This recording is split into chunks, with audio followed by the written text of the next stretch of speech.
Hello, everyone. This is Nora Armani, the Socially Relevant Film Festival, New York, and it's our 9th annual edition.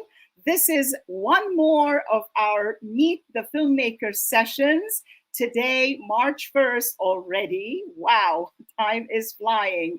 And we have a new selection of filmmakers who are here to share with you ideas and feelings, how their films came about, why are they here, what are they trying to achieve by screening with us, and many more things that we are happy to discuss.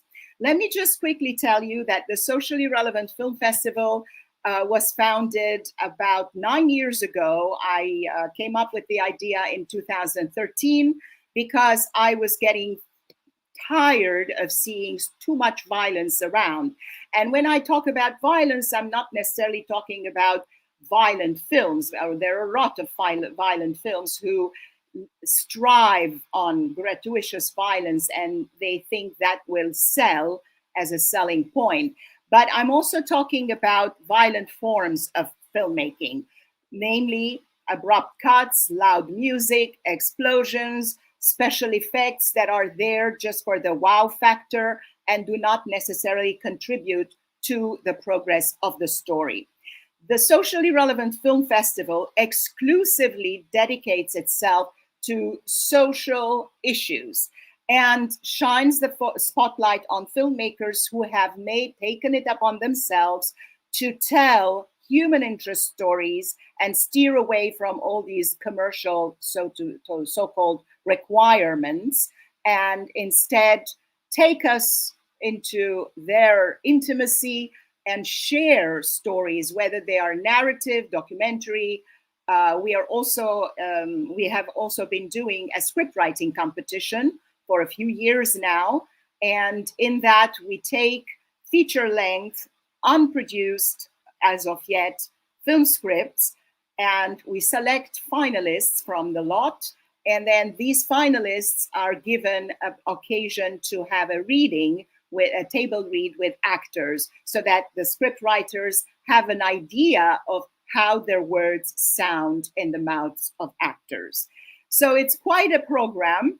The festival is opening March 16 at the Lincoln Center, Eleanor Bunin Monroe Film Center, with 2 films that are on our opening night slate. And then we move downtown to Cinema Village, where we are there for the weekend, Friday, Saturday, Sunday, with a selection of a total of 64 films from 39 countries this year. Some of the films, almost all, with the exception of a few, will be also available online after the in-person section has wrapped. So I'm going to give you ideas of where you can go for that. So one of them is our website, the obvious one. There's all sorts of information, trailers of the films. We're not going to play the trailers on the Meet the Filmmakers, because all the trailers are on our YouTube channel. Most of the trailers that we have received are on our website. And when you play it during the live, it usually doesn't quite work. So we'll steer away from that and focus on what the filmmakers have to tell us. So without further ado, let me invite our filmmakers today and have them introduce themselves and tell us who they are, what their film is about, and then we'll take a round again to go further in depth into their stories. So I have Keith next to me. So Keith, do you want to tell us who you are? Sure. What the film is about? First of all, Nora, thank you for this opportunity. I think the festival that you've created is very timely, of course. My name is Keith Famie. I'm the producer-director of Shoah Ambassadors, and I look forward to talking to you about the film that we created. Great. That, by the way, is allows 2 young people who are not Jewish to help tell the story of the Holocaust through their own experiences and what they learn and the journey we take them on. Yeah, quite an interesting portrayal. And Jay, we have Jay next. Tell us about your film and yourself. Are you talking to me? Oh, never mind. Jay. Thank you, Nora. I'm delighted to participate in this festival, and the film Invisible Imprints is a story of what happened to a dozen artists from Boston who had created a performing arts piece about racism. Most of them are Black and brown. And after performing in the East Coast, they decided they wanted to go into the Deep South and in the Midwest, share their performance with audiences and have talkbacks to really get a sense of what was happening in that part of the world around racism. And while they were there, they met civil rights veterans whose stories are little known, and found a remarkable sense of America's racial history, which they'd never known about growing up in the Boston area. And it really affected them in very profound ways, and the way they performed and the nature of the performance. Yeah.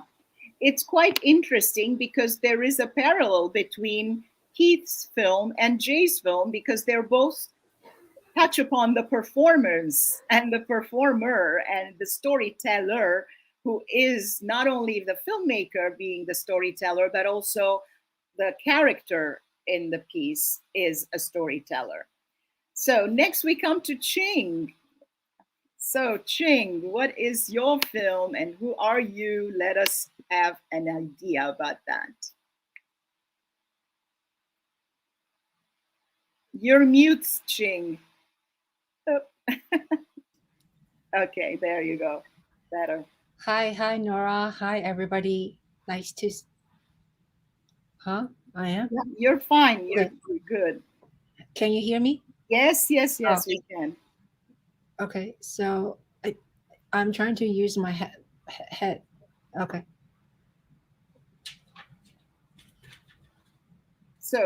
So, yeah, we'll talk about myself or talk about my film first. Introduce yourself and the film quickly. We'll come back to the film later. This is just the first round. We're doing quickly, so everybody gets a chance to introduce themselves. Nora. Okay. Yeah. Are you having technical issues? Okay. Nora, I'm having some issues with my audio. Yeah. Can you ask another filmmaker? Yeah, I will. Okay, we'll go to Astrid and then we'll come. I'm like both. I can hear both ways. Sorry. Yeah. Okay, Astrid. Hi, friends. Thanks so much for having me. We have an issue with you. We have a problem with your sound, Astrid. Okay, I will fix it. Yeah, I had to mute you because there is a static. There is a very, very strong static. Let me switch this. How about now? Can you give it a try?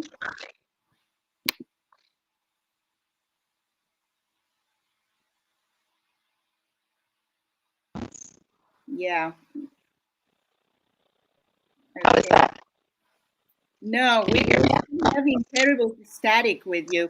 Why don't you just remove the mics or any kind of headphone and just speak directly to the computer? Just speak directly with to the inbuilt mic.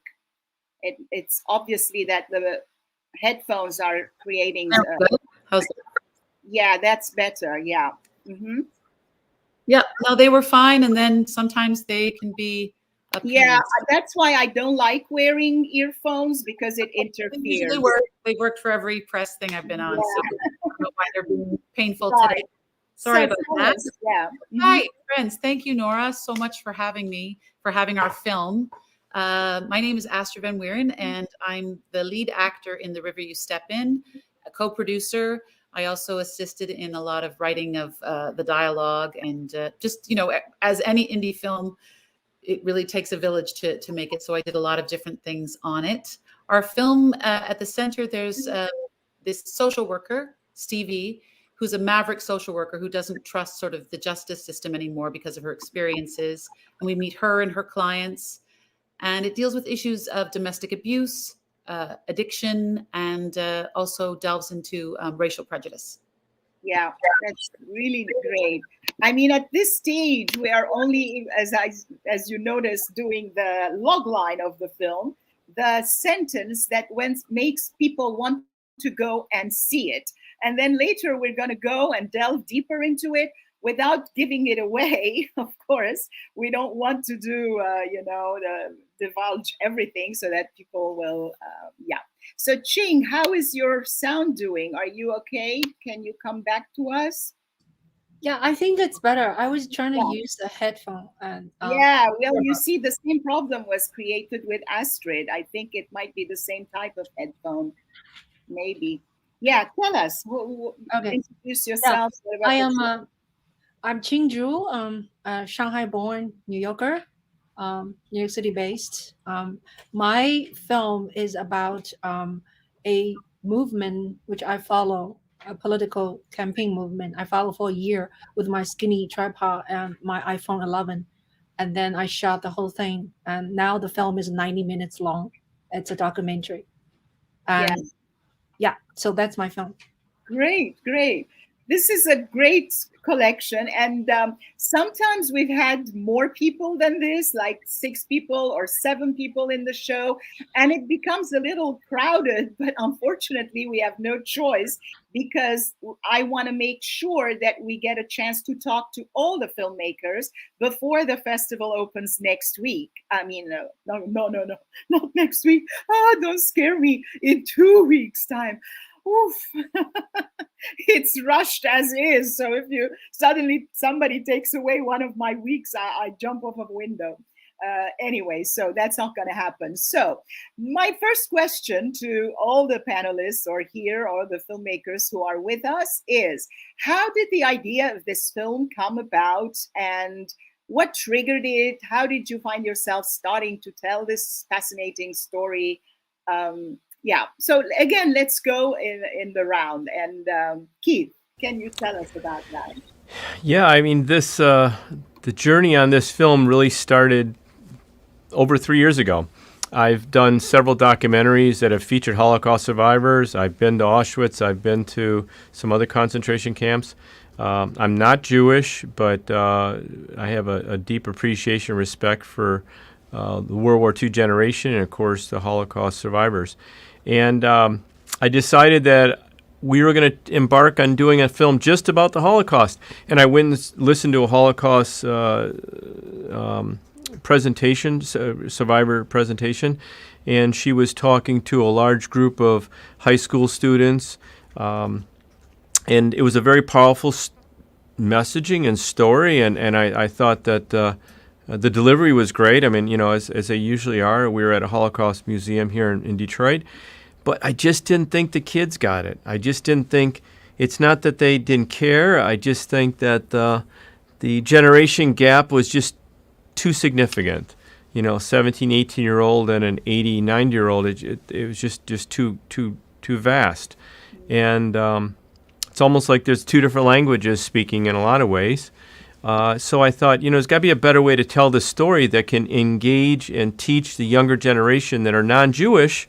So we decided to look for 2 young people. It took us a long time. 2 young people that both had some artistic talents, that knew very little about the Holocaust, that of course that weren't Jewish. And we would take them on a journey with 5 Holocaust survivors over 2 years of filming. And they would learn about the Holocaust. And they then would use their talents to tell the story they learned. One being Haley, who was an amazing artist, a glass sculpturist.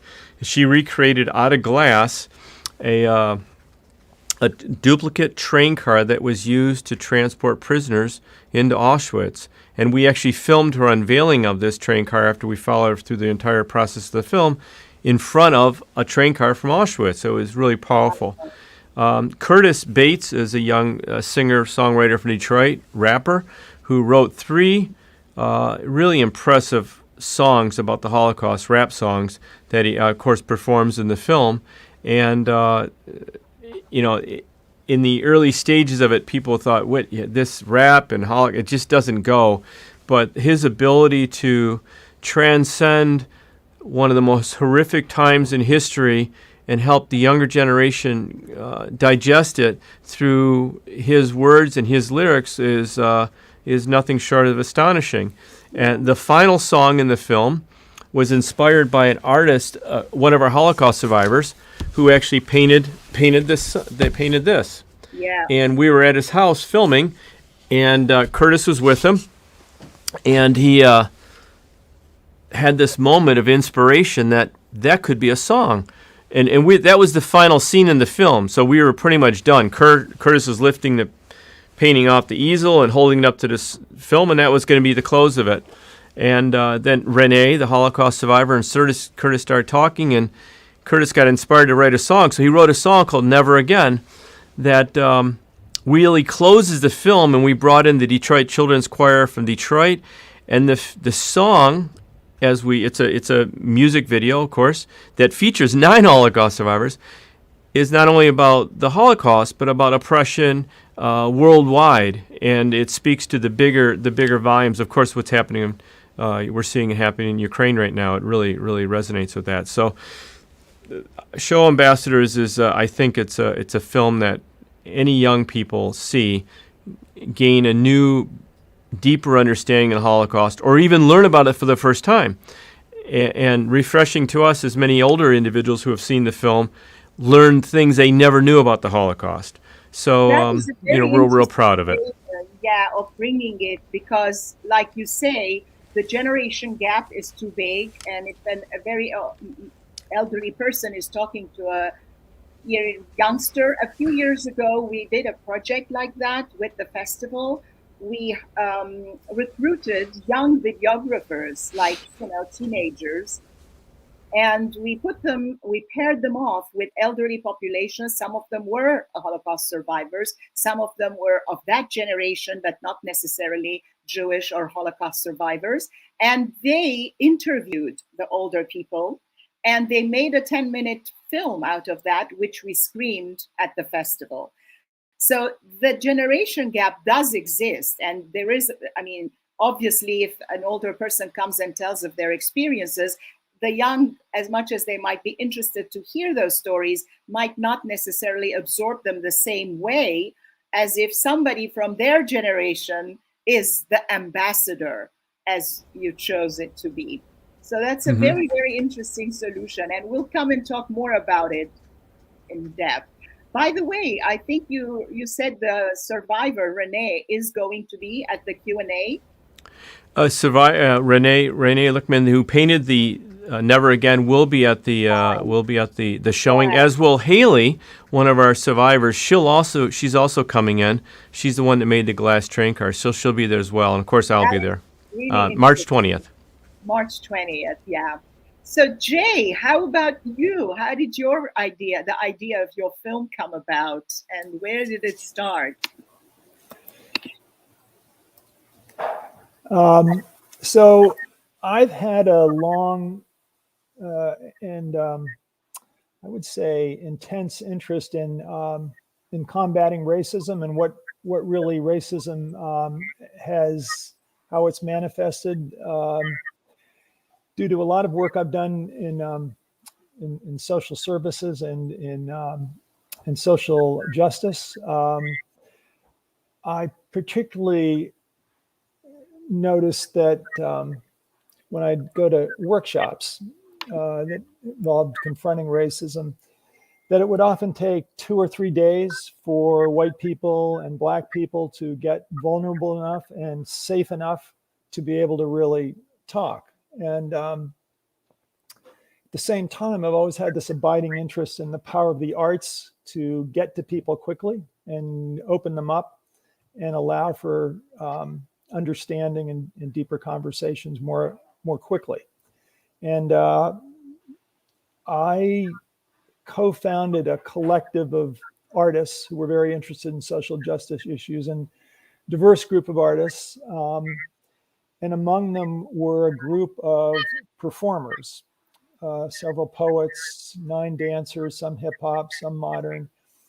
And they had created a work called Invisible Imprints of Racism. And as they began to show it, they would always follow it with facilitated talkbacks. And it was fascinating what was happening, because when the audiences were mixed and they tried to do it that way, you couldn't get people out of the theater.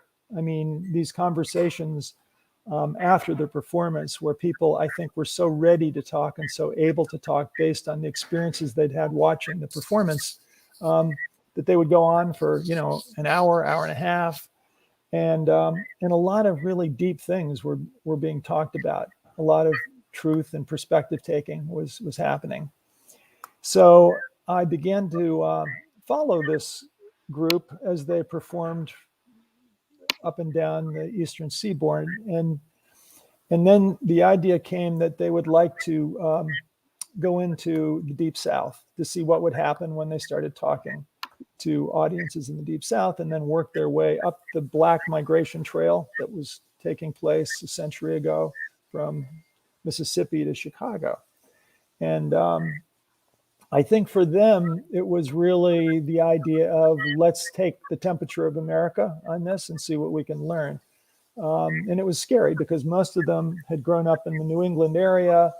Their perspective, and again, the majority were people of color, but their perspective was from what they had learned from being raised in the Boston and area public school systems. And so the way the tour was created, and I set some of this up because I wanted to see what would happen, but they were getting into museums that were, museums of American history, and particularly racial history.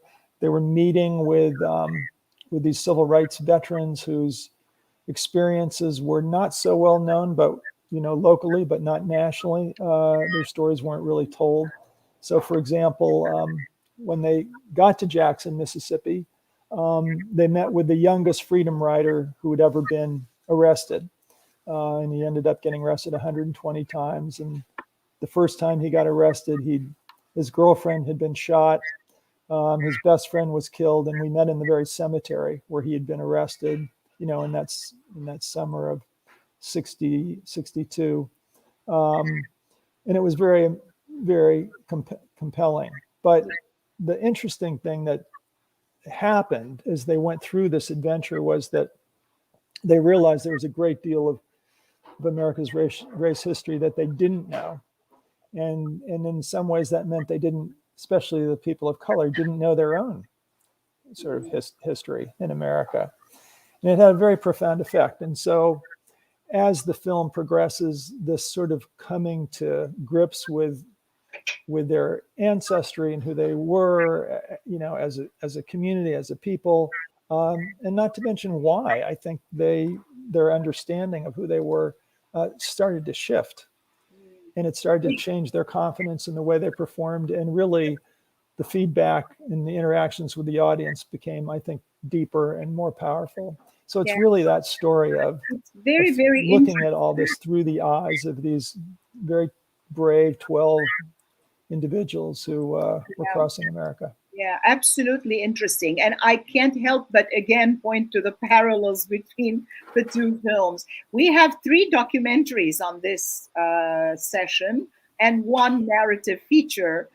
So it's kind of a nice combination. We always like to put, last year when we were doing these talks, we were going by the themes under which these films were showing, because the entire festival last year was online.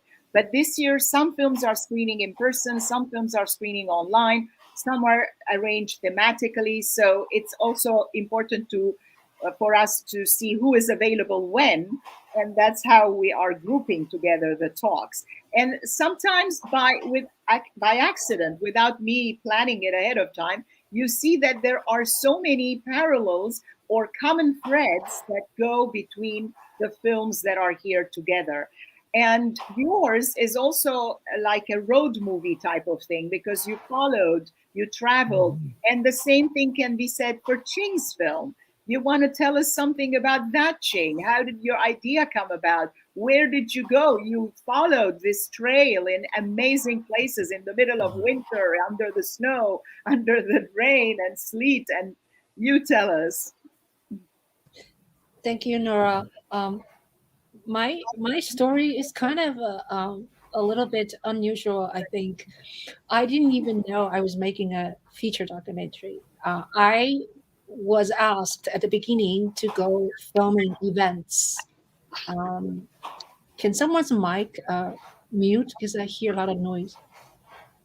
So I was invited to filming Andrew Yang. He was running for president in 2019. And then slowly you know, I was given to his book. It's called The War on Normal People. I read the book and then I was sold. So then I voluntarily just keep going to all these events. I went to 4 states, New York State, of course, where I live, Connecticut. I went to Iowa for 2 weeks, and then I went to New Hampshire for 3 weeks, because Iowa and New Hampshire, these are the two states he needs to do very well, otherwise he's finished. So so after he suspended his campaign and to 2020 February, and I ended up with like 200 hours of footage. They are all shot on iPhone 11.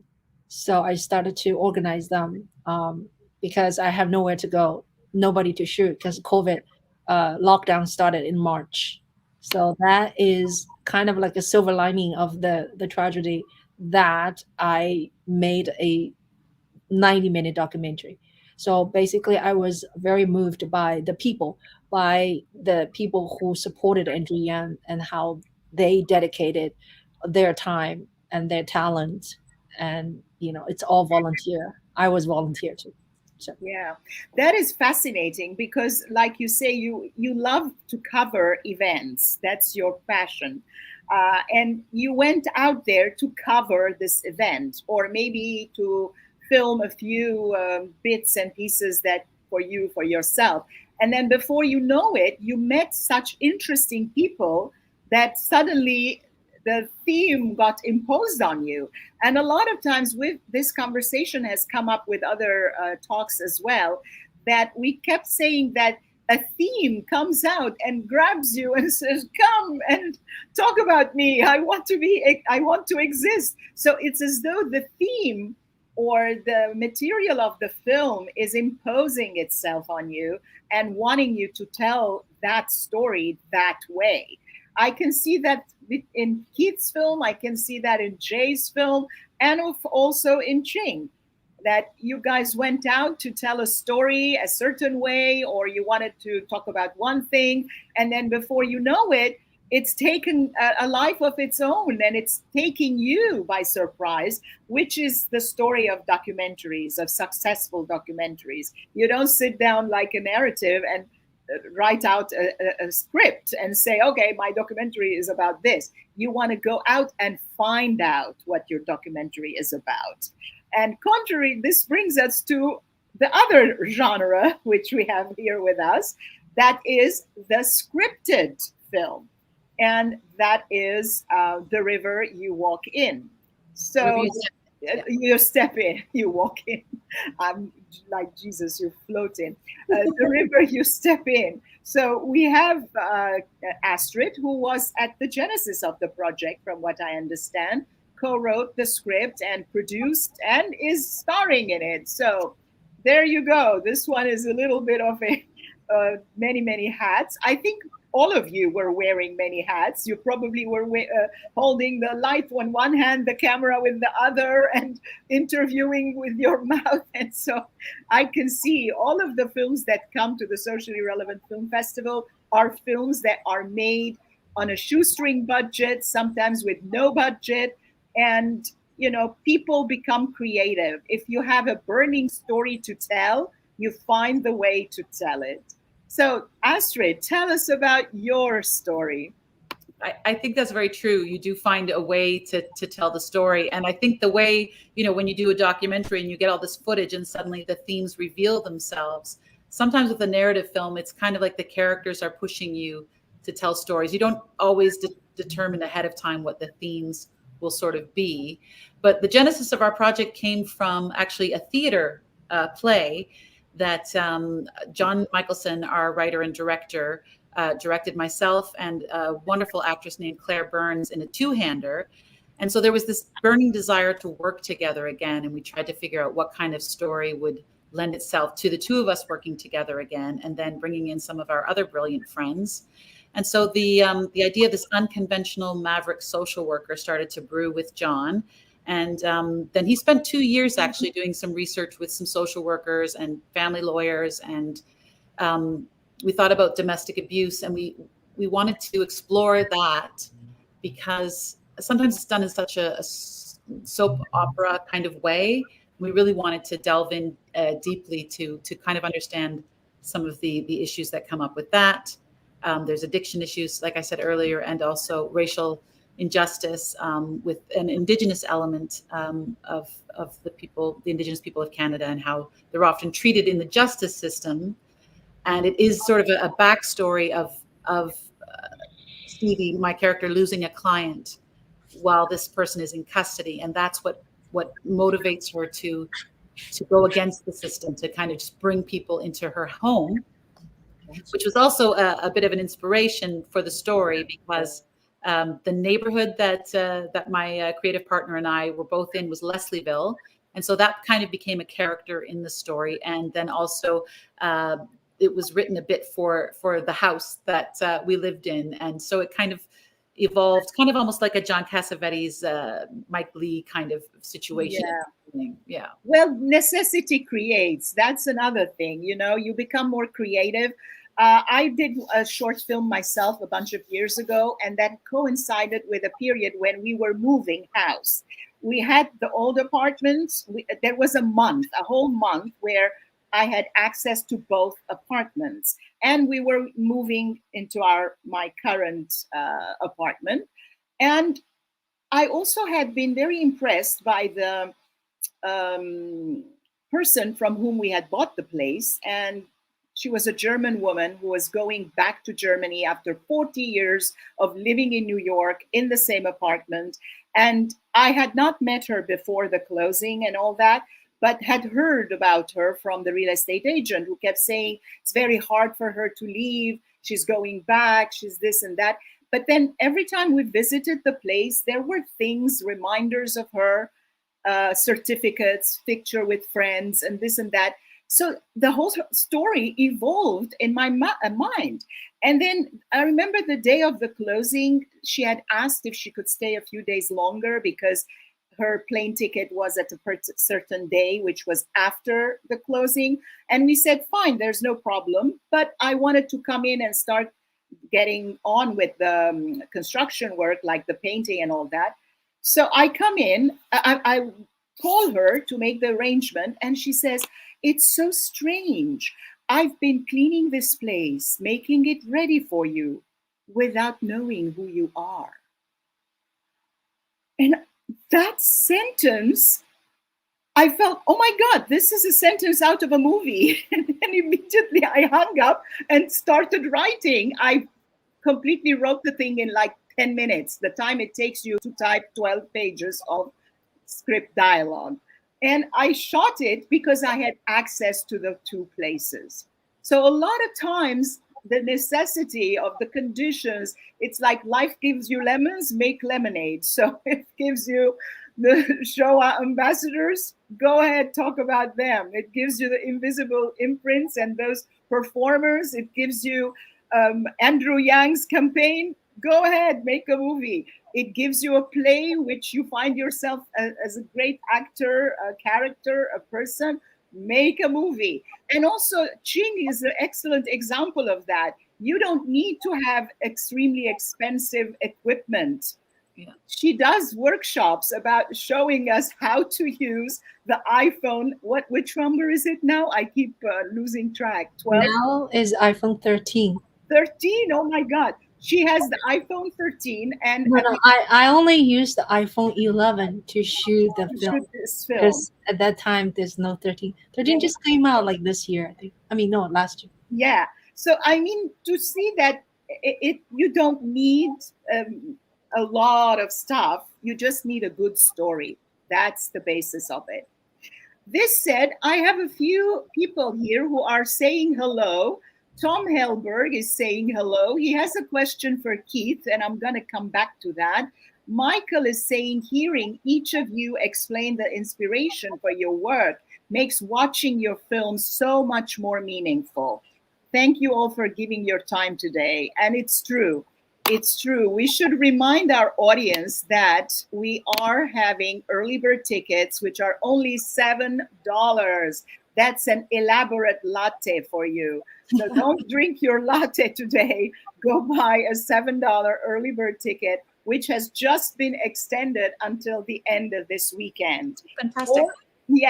Or you can purchase a $75 all access pass, which will bring you to all the in-person films, give you access to all the online offerings, plus come to the happy hours, mingle with the filmmakers, and have a great time. This is a hybrid festival just coming out of our COVID hibernation, and we're back in person, and we are so thankful for that. Of course, whatever COVID guidelines are in place at the time, we will be respecting those, and hopefully there will be none by then, but we have to mention that. So there we go. And I have another comment. I'll go back to the question by Tom, which is addressed to Keith. He said, apologies if you answered and I missed it. How were the younger generation participants selected to meet the Holocaust survivors? Did you hold auditions? Did you go interview them, meet them? Tell us. So that's a really good question, but I want to comment on something you said earlier about documentary filmmaking, and of course documentary filmmakers will chime in and agree with this, that, whenever we start a project, and we have multiple projects going all the time, I always say to our team, the story we're going to tell is never the story we're going to tell. And it's never, I mean, we've been doing this for almost 20 years now. It's always the case with documentaries. You set out with an idea and a passion and a drive because you feel it's necessary to tell a story, because you want to help people share an impact that's happening in their life that will resonate with others. We always try to turn the mirror on the audience so the audience is watching the film, and at some point they say, how does that affect me? How does that help me? What kind of person am I? What am I gaining from this experience? But we never really know where the film's going to take us, unlike anything when we do scripted films. We just go, pay attention, keep our ears and eyes open, keep our minds open, and just follow the journey that it's going to take us. And Shoah Ambassadors couldn't be a better example of that. To answer your question on how we looked for individuals, once I decided that this was the route I wanted to go, and remember, I'm not Jewish, so I had to reach out to the Jewish community and rabbis and so on to explain to them what I wanted to do. Not everybody really felt it was the right avenue to tell a Holocaust story, but many did. We went through social media. We did outreach through social media, universities.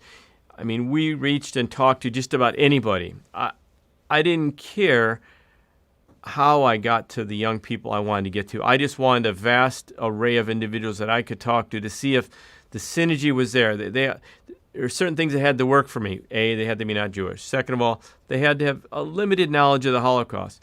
Third, they had to be empathetic, caring kind of individuals just by nature when talking to them. And then, of course, they had to have some unique talent. So once all those stars aligned and I started reaching out and finding individuals that I felt would be ideal for this, then we eventually made our final selection process.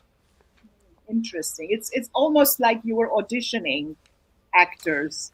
We were auditioning, actually. Yeah, we were auditioning individuals to play life. And we knew that, I knew that, having spent a lot of time with Holocaust survivors, that Holocaust survivors by nature are highly intelligent, extremely empathetic, socially driven, resilient, creative, inspirational, that if I find the right individuals, they'll be touched by those characteristics, and that will drive their journey. And that's exactly what we did. And then we stepped back and really wanted to let things happen organically.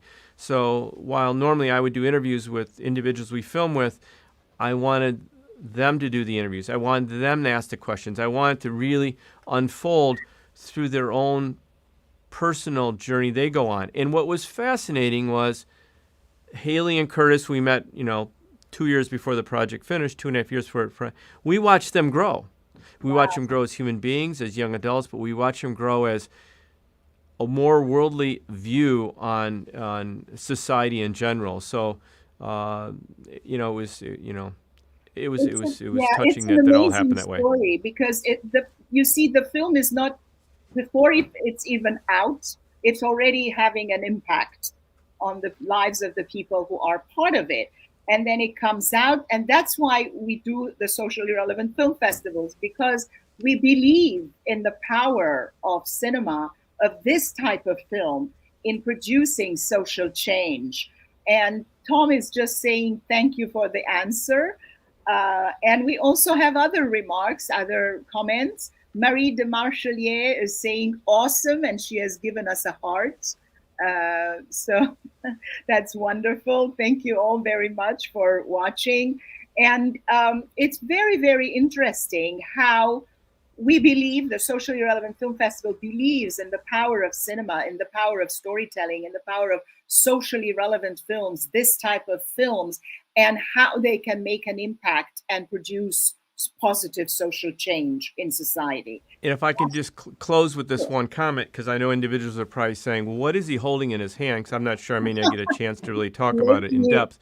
This is a teddy bear, and while he may or she may not look the most beautiful teddy bear you might see in FOA shorts or whatever, this was a teddy bear that a little boy had during hiding. He's in the film. He's a Holocaust survivor.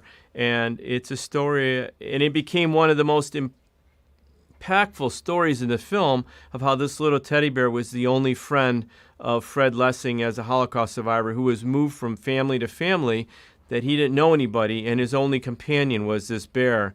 And there's so many story beats in the film that will be highly emotional. I can guarantee you this one will stay with you forever in your life. This is Bear. Yeah, the little teddy bear that survived the Holocaust. Yes, it's very heavy.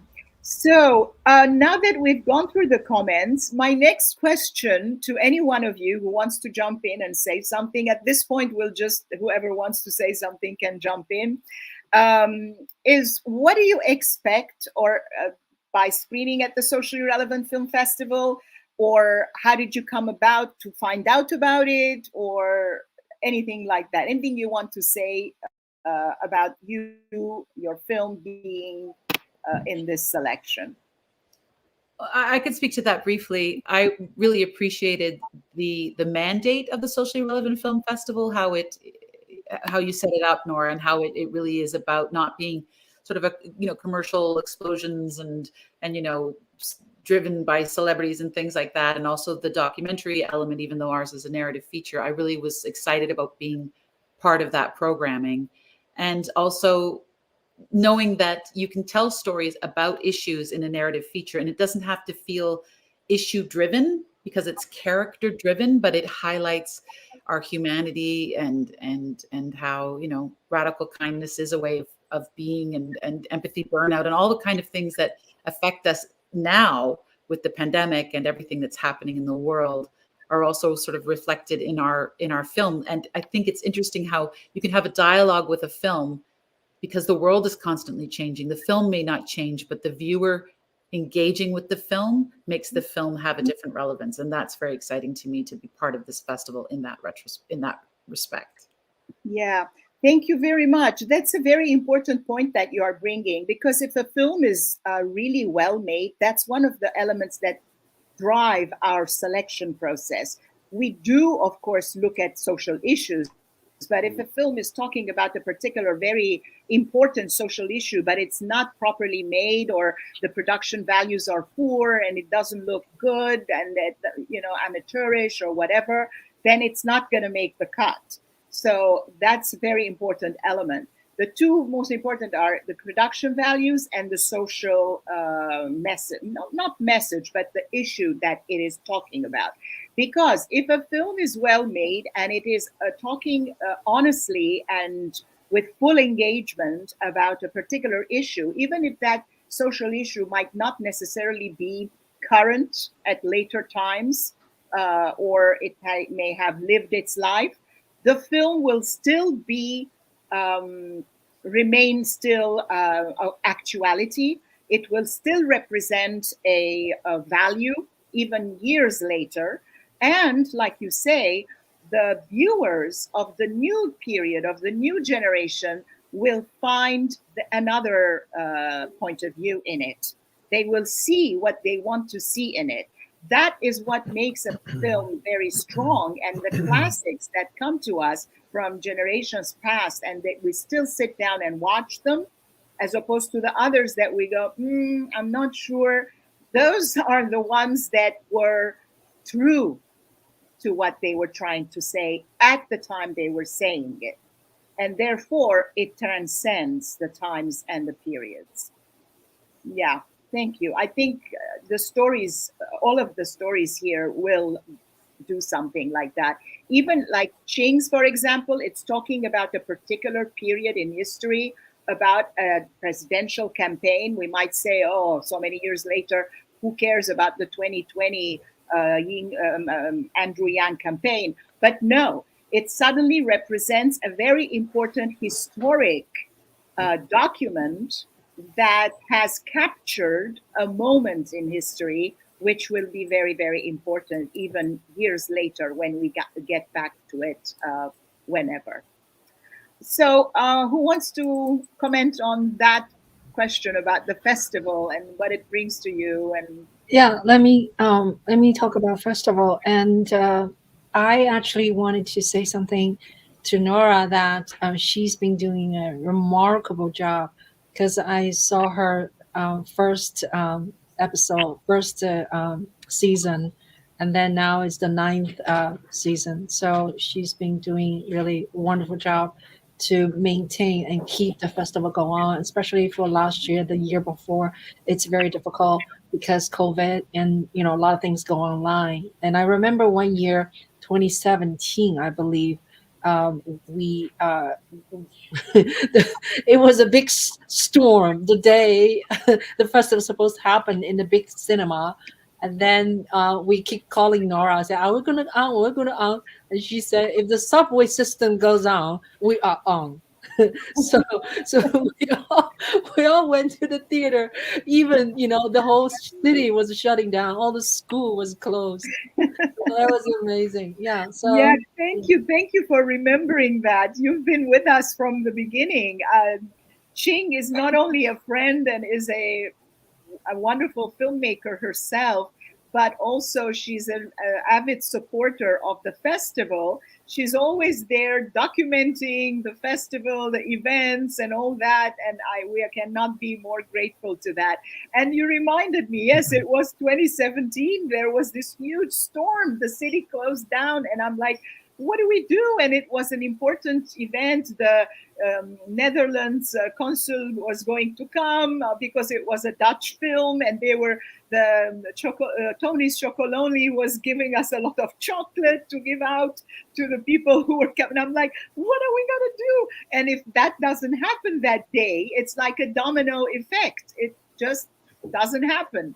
We cannot put it another day, or we cannot move it, shift it. So I didn't know what to do. So I called the cinema and I said to them, what are we going to do? Are you open? Are you open? And they go, we don't close unless the subway closes. And I felt, okay, then I don't close unless the cinema closes or the subway closes. But funnily enough, this is New York. It's not only the team, but it was a packed house. Everybody came.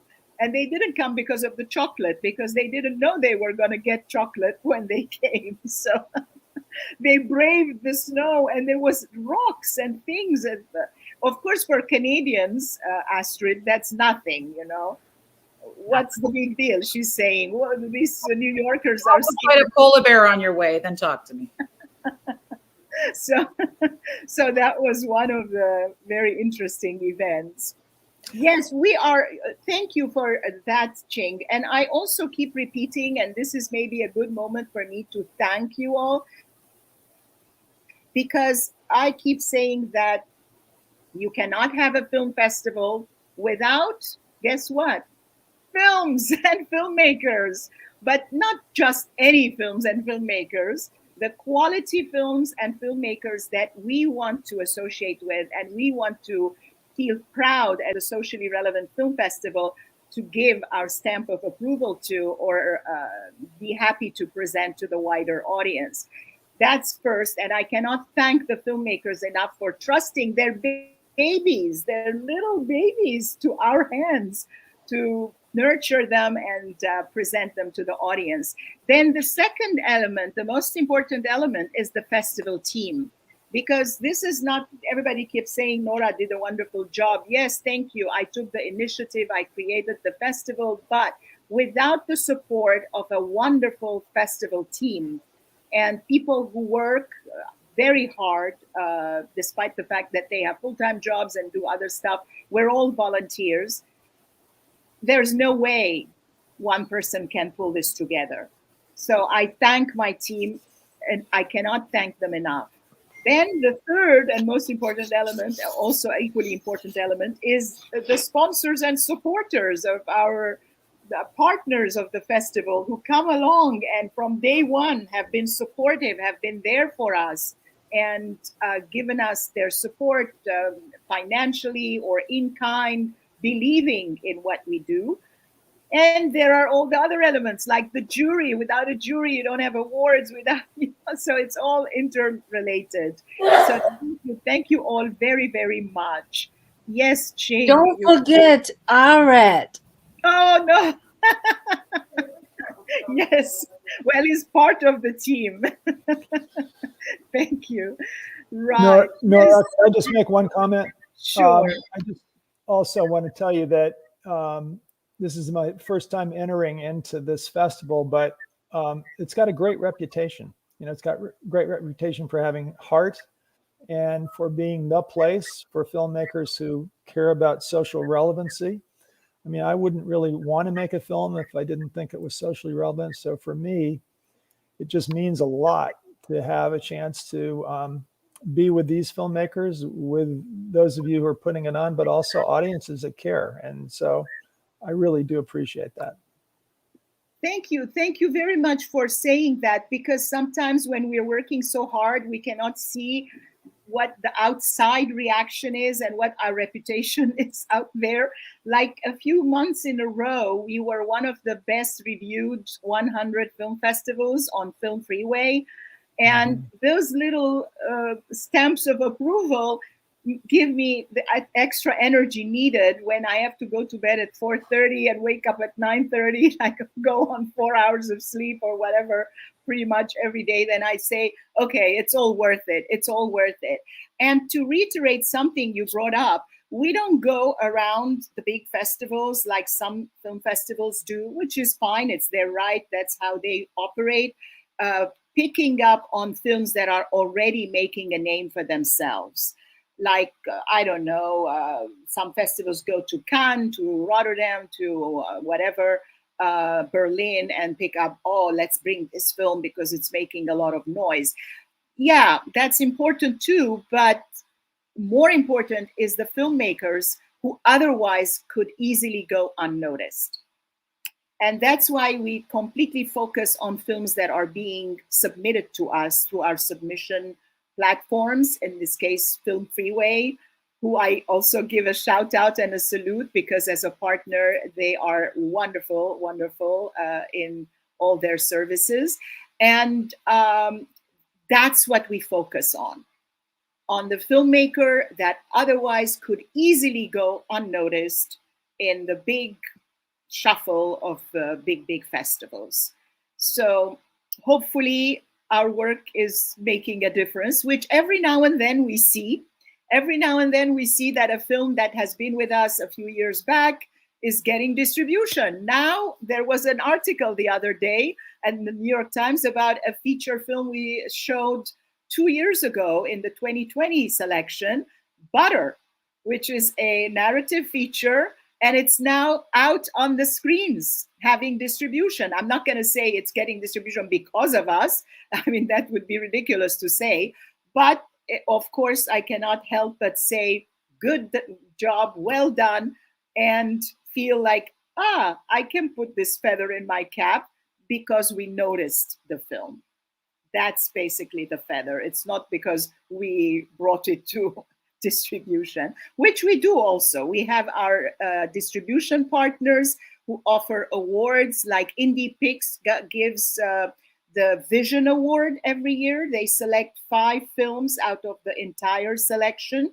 We don't tell them which to show, which to select. They go through all the films and they select, and they give the Vision Award, which allows the film to have distribution with them. So, and stuff like that, whatever we can, we do. So coming to the last question, let me see how much time we've got. We're doing not very much, but we can go a little over, it's fine. Do you guys want to talk about your next projects? Who wants to tell us what they are preparing now, and what do you, or are you still concentrating on promoting this film, or where you're at with that? I can speak to that briefly. No. Right. Yeah. Go ahead, Astrid. Well, when we did the feature, we didn't think of it as a series per se, but a lot of the feedback that we got almost immediately was, I'd love to see this as a series. I'd like to meet more characters that Stevie encounters and find out more about her background and that kind of thing. So it's exciting to think that it could have a life beyond that. So definitely we've put together, a pitch project for that as a series, the River You Step In, but as a series, it would be called the East Side Social Club, because it's set in the East End of Toronto. And the other project working on is is also kind of a sequel of sorts to a play musical that both John and I, the director of this film, worked on 20 years ago with an amazing playwright. And we're actually going to Banff on Sunday to have a workshop for a week and work on the story, the script, the songs, the characters, and sort of see what falls out from that. So that's what's coming up next. And then, of course, to be here for the festival, I'm very excited to meet other filmmakers and to see Keith's film, Jay's film, and Ching's film. I'm very excited about that. And Jesse, who I met when I had an interview with Ching. At all the films, whatever I can catch. By the way, on Thursday the 17th, we have a Meet the Filmmakers in-person session. So I don't know, are you guys, who is where? I know Ching and Astrid are in New York. Jay, you're in Boston, right? Yes, I'm in Boston. And Keith is in Detroit. Detroit. Yes, which part of Detroit? Because I've lived there. Oh, Novi, not far from Detroit, yeah, 35 minutes or so. I've lived in West Bloomfield and Southfield. So there you go. We have that in common.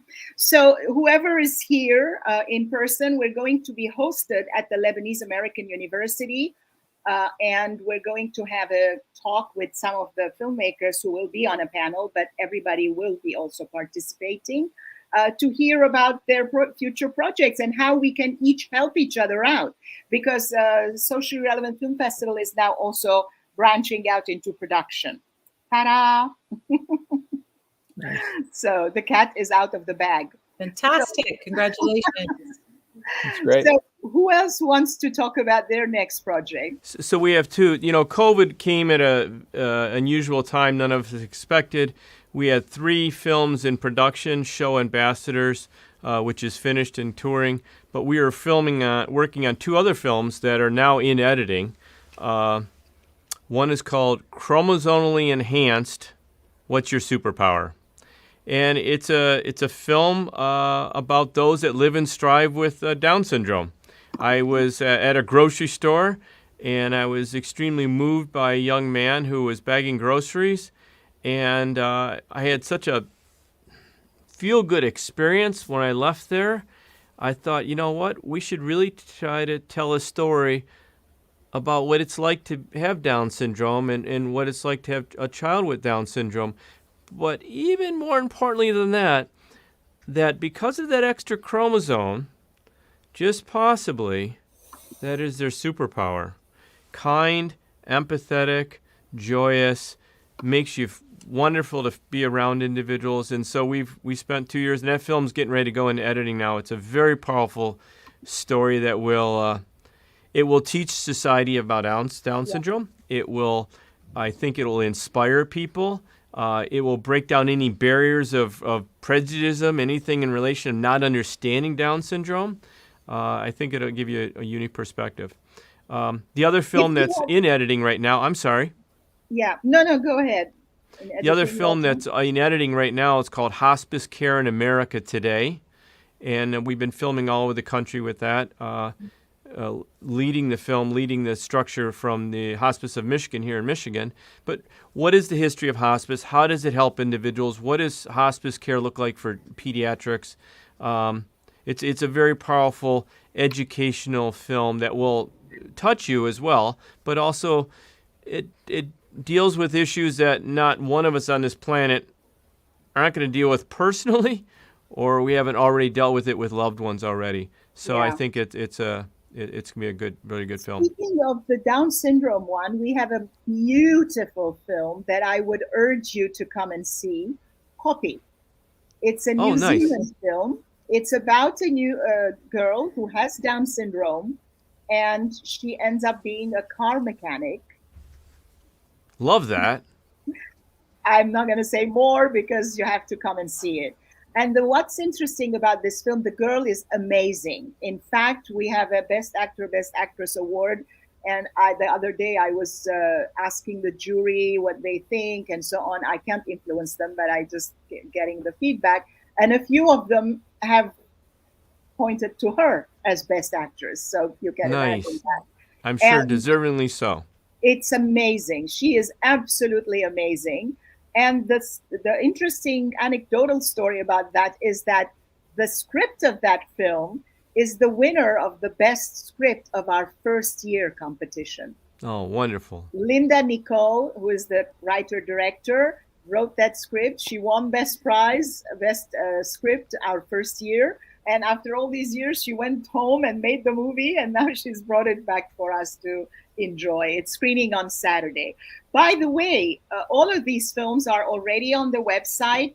The schedule is posted on the website. The tickets are available. So whoever wants to see when each film is playing, I'm not going to go around and announce each one because it will take extra time needlessly.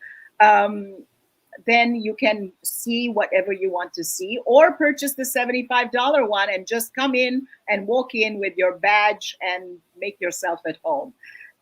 Yes, Jay and Ching, do you want to tell us about your next projects? Yeah, I am so obsessed with my current project, and I have some people said you should just move on. So my next project is that I intend to tell a story. There's a movie, there's an ensemble called Three Tenors. I have a three braccia. Braccia means viola. Three violists. It is a family thing. It's a music thing.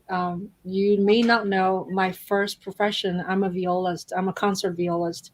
I dedicate my first 25 years in making music, and now I'm just fiddling around my video camera. So so I'm going to tell a story of my teacher, who is one of the most famous viola teacher in China. She breeds basically three generations of violists. They're all in professional orchestras, and she was my teacher, and she is my stepmother. So I have a lot of footage of her.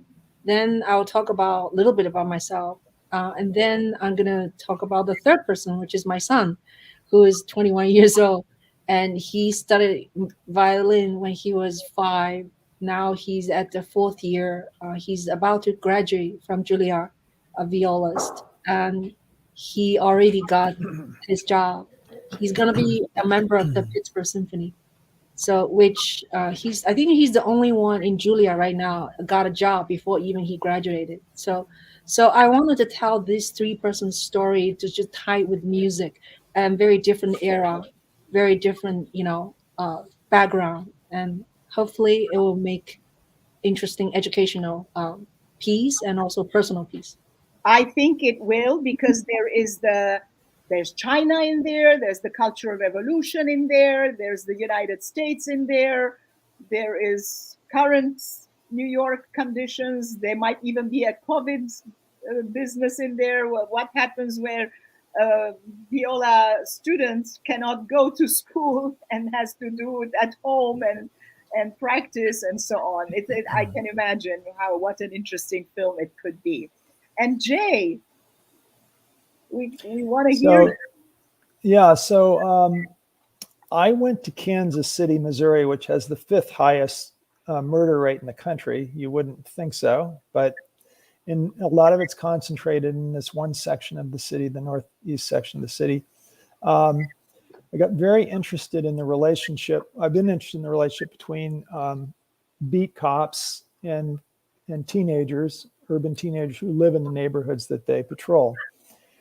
And there was a program that was unfolding to see if they could bring a group of these hardened cops and these, at this point, pretty cynical and resistant kids, for all the reasons you'd expect, together to see if they could have a breakthrough, get past the stereotypes, see if they could really connect in a more personal way. And the program had a history of doing that, but Kansas City was going to be an ultimate challenge. So I started to shoot that, and I did a fair amount of shooting there. And I kind of caught a break. A couple of executive producers in LA who have been creating docuseries for Netflix and Showtime saw the footage and approached me about putting together a docuseries based on this because it really was a very amazing experience, what happened. So I sort of took a right turn and said, okay, I'll join you guys and let's script something. And so we made a stack and a sizzle, and it's being shot now, but it's looking pretty interesting. I've never done a docuseries, and it's going to be a whole new thing, but it's very dramatic what I think can happen in that room. And Wow. Again, a testament to when we get past our biases and get to know each other in a personal way, magical things can happen. Totally.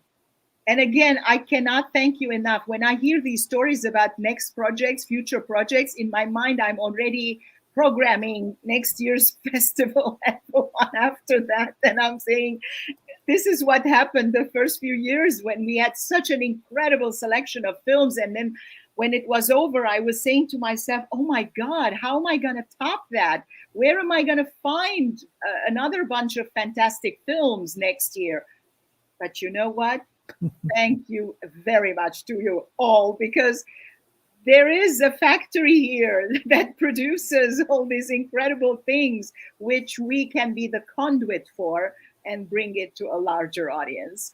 Thank you all again. We've really passed the time by 10 minutes, but I think that's fine. And this is YouTube, so whoever doesn't want can tune out. So, Thank you, Nora. thank you all. Thank you so much. Appreciate Nice to it. see you all. Excited to see everybody's films. Network with each other. That's the whole idea. So connections are made and new projects are born. Thank you. Thank you. Bye-bye. I'm going to take off the broadcast now.